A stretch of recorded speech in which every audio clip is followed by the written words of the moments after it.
America is gripped in fear. The world is gripped in fear. That's right. How did you decide to write this book on fear? Well, I didn't want to write a book on fear. For years, I've been wanting to write a book on the fear of God, because I think that has left our nation. It has left the church.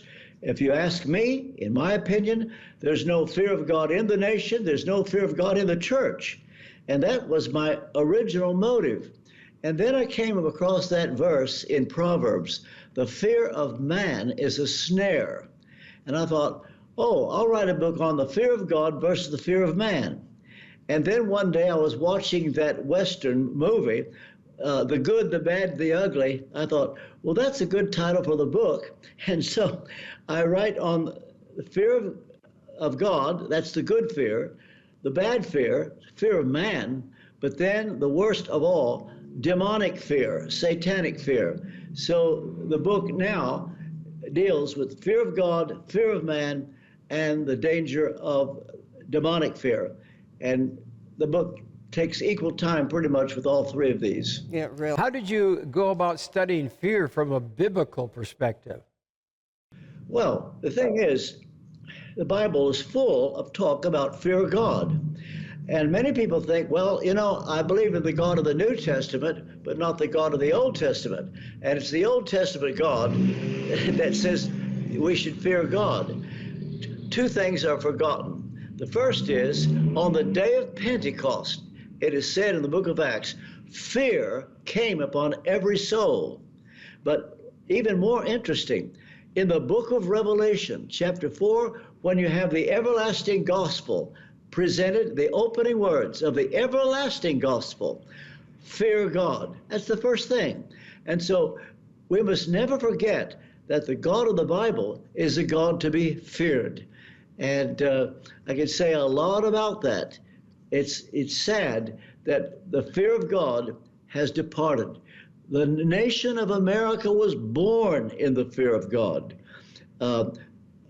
Stop me at any time you like, but I think of an event, July the 8th, 1741.